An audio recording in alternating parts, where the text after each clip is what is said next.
Na sua autobiografia de 2013, Rita Moreno, Memórias, a atriz porto-riquenha, hoje com 92 anos, revela um aborto que foi obrigada a fazer pelo seu então namorado, o astro Marlon Brando. Eles tiveram um relacionamento na década de 1950. E no documentário Rita Moreno, Apenas uma Garota que Decidiu Ir em Frente, de 2021, onde também conta sua trajetória pessoal e profissional, a lendária estrela ganhadora do Oscar por Amor Sublime Amor revive o triste episódio com fortes tintas emotivas e afirma: "Ele foi uma maldição na minha vida." Desde então, em diversas entrevistas, ela vem reiterando o quanto a relação com Brando foi tóxica e abusiva ao ponto de pensar em se matar. "Eu tentei acabar com a minha vida com pílulas na casa dele", confessou no especial da revista Variety, Actors on Actors, em fevereiro de 2022. O relacionamento conturbado, que teve início nos bastidores do filme Désiré, O Amor de Napoleão, durou cerca de 8 anos. Foi emocionante estar com Marlon. Ele era extraordinário de várias formas, mas era um homem ruim quando se tratava de mulheres, revelou a atriz. Esse traço da personalidade daquele que é reconhecidamente o maior ator da história do cinema hollywoodiano nunca foi novidade, ou ao menos nunca havia ganhado os holofotes com tamanha intensidade como depois de sua morte em 2004. Os depoimentos de Rita Moreno só reforçam vários outros, pois não se sabia de fato que o ator usava o sexo como forma de poder sobre as pessoas, o que culminou aos poucos com a sua autodestruição. O jornalista francês François Forestier, responsável por uma de suas biografias mais famosas, Brando, A Face Sombria da Beleza, tentou descrevê-lo. Tinha um sorriso enternecedor, uma vibração mágica e também algo de perigoso. Ele tinha a beleza do diabo. Além de Rita Moreno, Brando compartilhou a sua cama com muitas outras divas. Ava Gardner, Marilyn Monroe, Grace Kelly, Vivien Leigh e Ursula Andress foram algumas delas. Dividiu também com homens, intelectuais, costureiras, quem quisesse, todos aos seus pés, mas evitava criar vínculos afetivos como o diabo foge da cruz. Os mais próximos chafurdaram no álcool e nas drogas, enlouqueceram, cometeram assassinato, se mataram fugindo do brilho cego do monstro. Era o próprio demônio, dizia sua filha Cheyenne, que cometeu suicídio em abril de 1995, aos 25 anos de idade, a quem Brando se referia como a coisa mais preciosa de sua vida.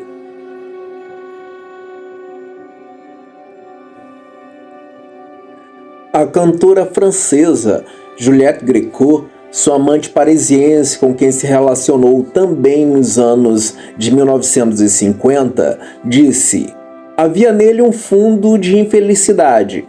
Acho que tinha problemas sexuais." Um homem e jovem ator problemático ou não, ao que se sabe pelos muitos relatos, como se assistisse em sequência a Uma Rua Chamada Pecado e Sindicato de Ladrões, só para ficar nos títulos que o lançaram, o sexo guiava sua vida, era uma forma de poder. Nos tempos de teatro, onde foi aluno de grandes nomes como Stella Adler e Erin Piscator, há histórias que ele se masturbava antes de entrar em cena e deixava a braguilha desabotoada para causar furor em quem quer que fosse.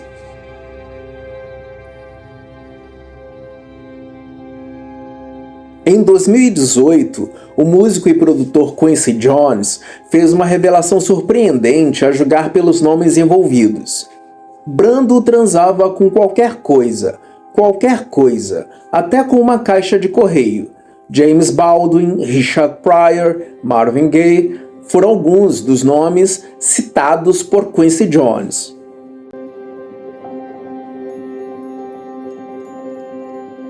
A bissexualidade do astro nunca foi um fato novo.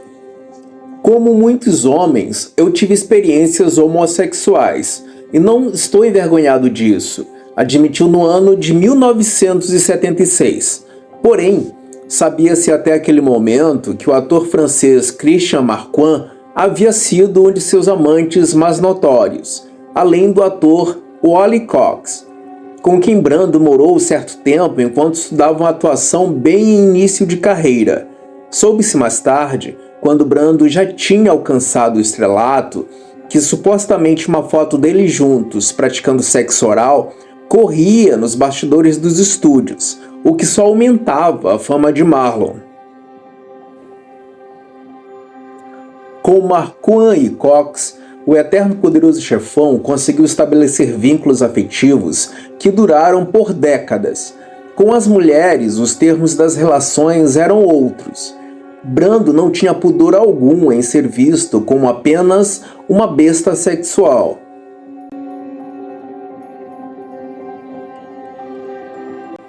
Quando estreou na telona com Espíritos Indômitos, ele já havia se consolidado nos palcos teatrais, vivendo personagens que só estimularam o imaginário em torno do mito cinematográfico. O maior deles foi Stan Kowalski, de um bonde chamado Desejo, de Tennessee Williams, que foi levado aos cinemas em 1951 e batizado no Brasil como Uma Rua Chamada Pecado. Seu desempenho como o bruto e sensual Kowalski ultrapassou todos os limites do que a censura hollywoodiana, em sua época, permitia para cenas românticas, e estabeleceu um novo marco de sensualidade masculina para o cinema.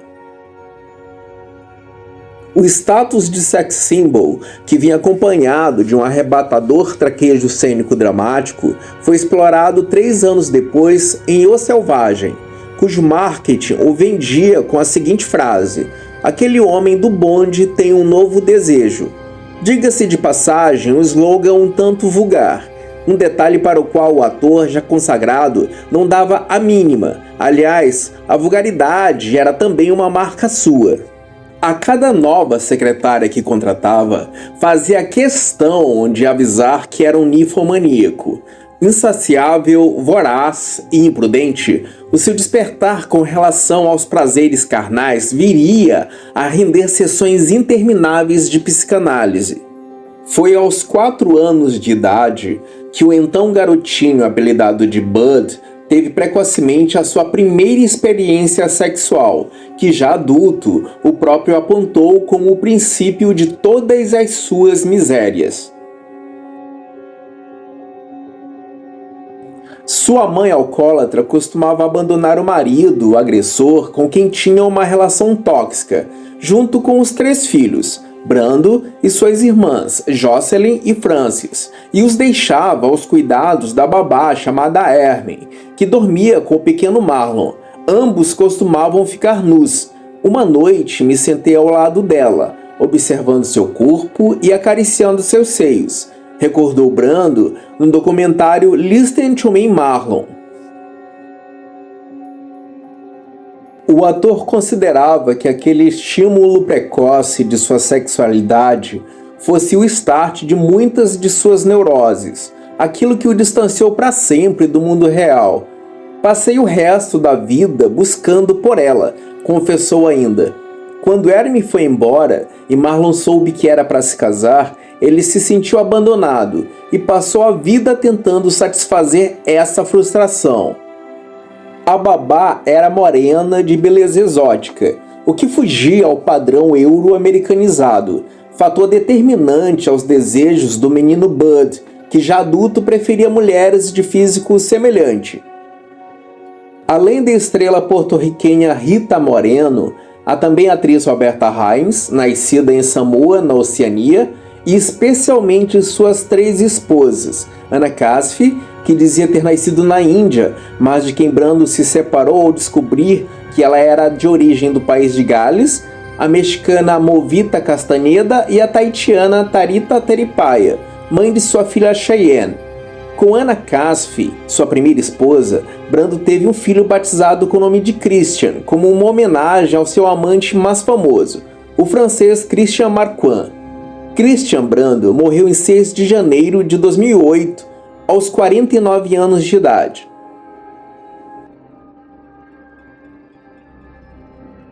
Apesar de ter um tipo físico predileto, o mesmo não se podia falar da parte psicológica. Ele não se sentia atraído por pessoas emocionalmente estáveis. Das tantas mulheres com que Marlon se relacionou, pelo menos 22 haviam se suicidado ou tentado o suicídio. Brando se casou oficialmente 3 vezes. Ao que se sabe, teve 11 filhos reconhecidos e um número incalculável de ilegítimos. Ao longo de décadas, o sucesso e o poder lhe permitiram brincar com as mulheres ou com quem desejasse. Entre as suas relações homoafetivas, vale ressaltar mais uma vez o comediante Richard Pryor, o cantor Marvin Gaye e o escritor James Baldwin. Para Brando, tudo podia evoluir facilmente para a cama. Se tivéssemos que lhe dar um rótulo, seria o de heterossexual, mas por conta de sua hipnótica sensualidade, seus apetites sexuais desconheciam limites. No ano de 2016, uma nova reviravolta acontece na vida pessoal e profissional do homem que cristalizou na memória de milhares de frequentadores de cinema a imagem de ator revolucionário. A imprensa norte-americana resgata uma entrevista do ano de 2013, concedida pelo cineasta italiano Bernardo Bertolucci, morto em 2018, onde ele descreve a cena mais erótica do filme O Último Tango em Paris, de 1972.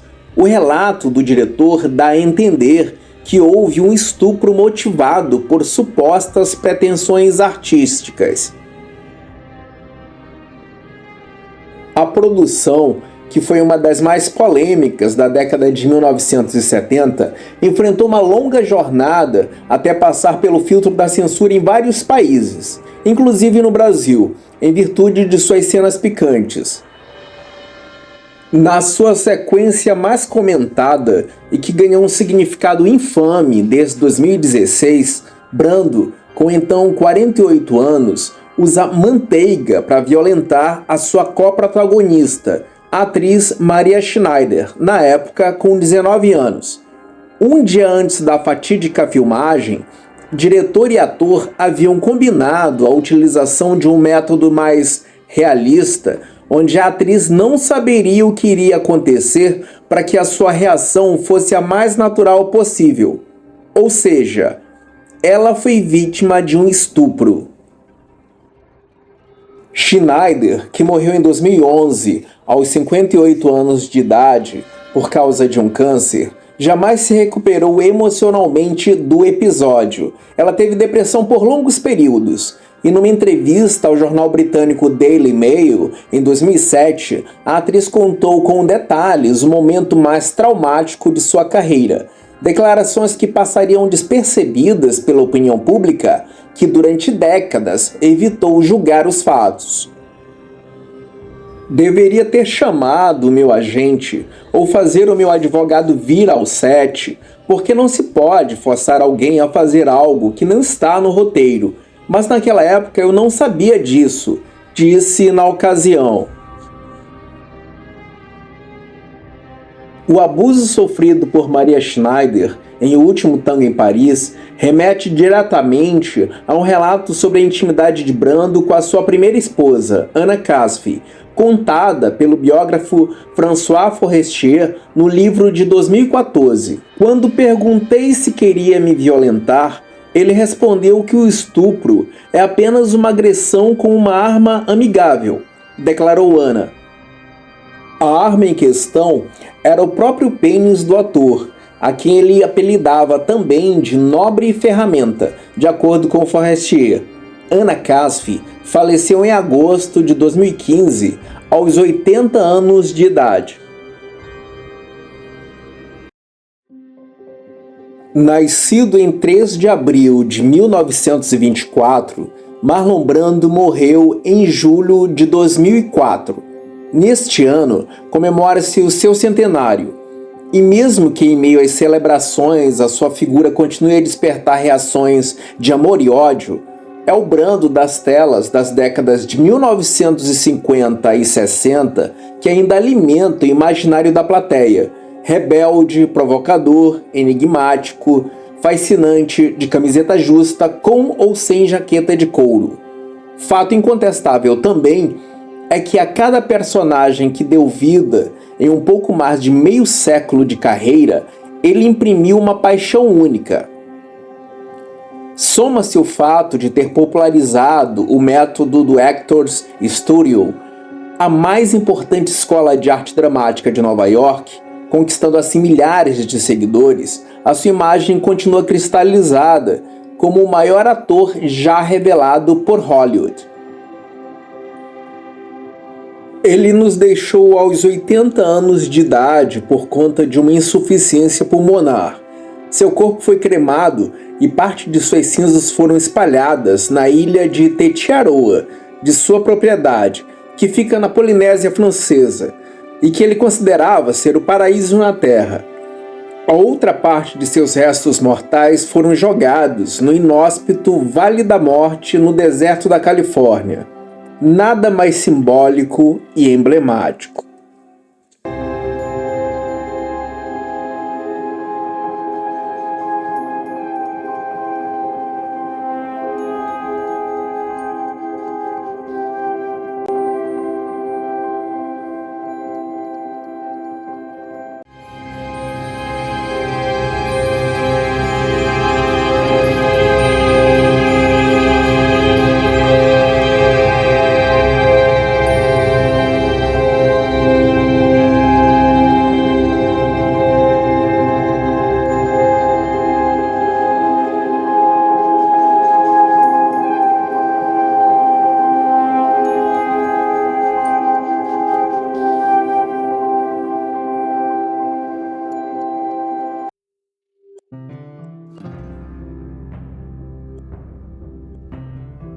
Agora sim.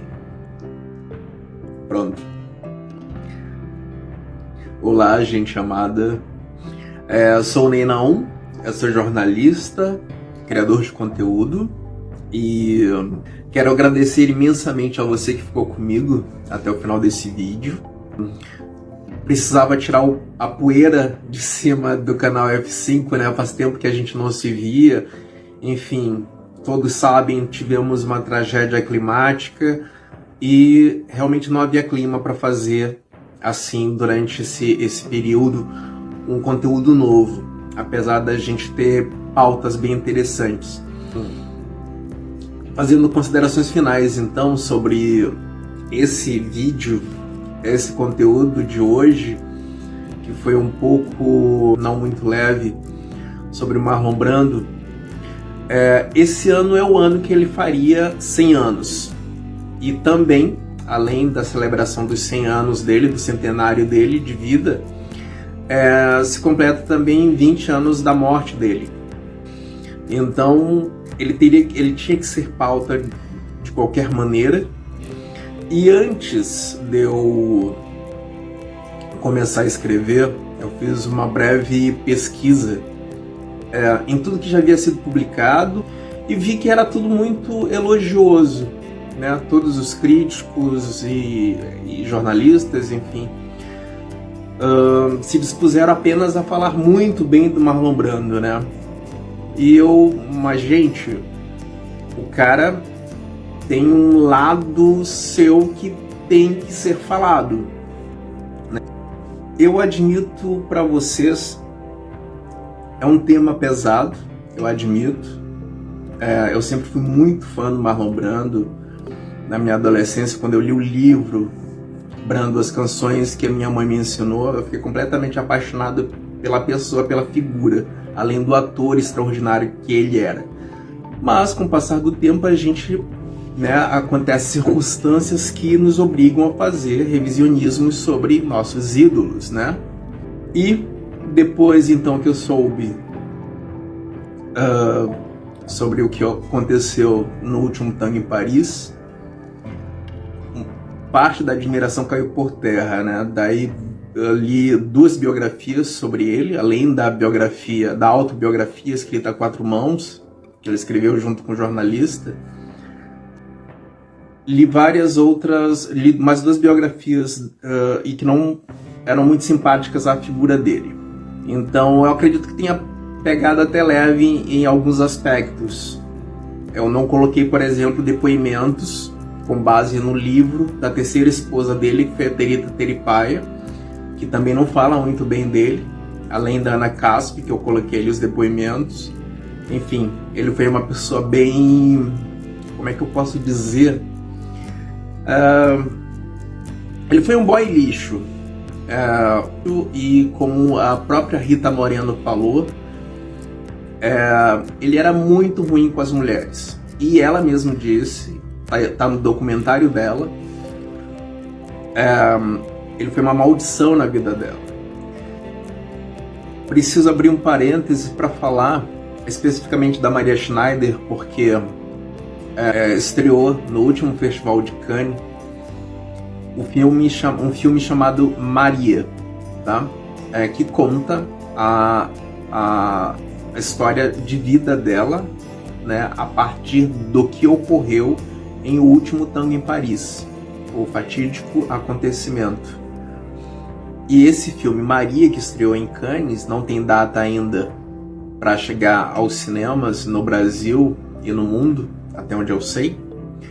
Eu li alguns colegas críticos, jornalistas, que assistiram o filme e eles só no caso, situaram que é um filme que aborda o que aconteceu a partir da ótica dela e do cinema na época. E fala um pouco da cultura, que a gente pode chamar de cultura do estupro, né? Onde as mulheres, as atrizes no cinema, costumavam ficar à mercê do fetiche de muitos diretores. E a Maria Schneider foi uma delas. Então tem esse filme que é da Jessica Palou, que é uma diretora francesa. Ela não é muito conhecida, mas o filme foi bastante elogiado em Cannes agora, na última edição. Fora isso, coincidência ou não, tem um filme que não tem data ainda para estrear também, mas a gente sabe da existência dele porque viralizou nas redes sociais fotos dos bastidores do ator que vai interpretar o Marlon Brando, que é um filme que fala do Marlon Brando, com o Billy Zane, o ator Billy Zane, é o ator do Titanic, o vilão do Titanic. E o Billy Zane, então, ele faz o papel do Marlon Brando e a semelhança é absurdamente incrível. E esse filme, até onde sabemos, ele fala da vida, do recorte da vida do Marlon Brando enquanto ativista ambiental, né? Fala da relação dele com a ilha de Tetiaroa, de propriedade dele na Polinésia Francesa, enfim. É um filme que deve falar muito bem dele nesse aspecto. Agradeço então mais uma vez pela atenção. Até o próximo vídeo. Vou fazer o possível para que ele seja mais, digamos assim, um pouco mais leve, não seja tão pesado. E lembrando que preciso que vocês se inscrevam, caso vocês queiram me ajudar, vocês se inscrevam ali, façam assinatura na plataforma Apoia-se, que no caso estimula projetos culturais como esse, que é o canal F5. Então vocês agora só precisam, caso queiram, caso gostem daquilo que eu estou fazendo, vocês só precisam colaborar com R$5, apenas R$5 mensalmente, e mensalmente vocês estarão concorrendo, as pessoas que colaborarem estarão concorrendo a um filme seminovo da minha rica coleção de clássicos e filmes cults. Me peçam e daí eu mando através das redes sociais. Vou colocar todas as redes sociais aqui para vocês, e vocês, caso queiram trocar figurinhas comigo sobre o que eu tenho para oferecer para vocês, né? Então, fiquem muito à vontade, tá? Compartilhem, comentem, um abraço forte e até o próximo conteúdo. Até!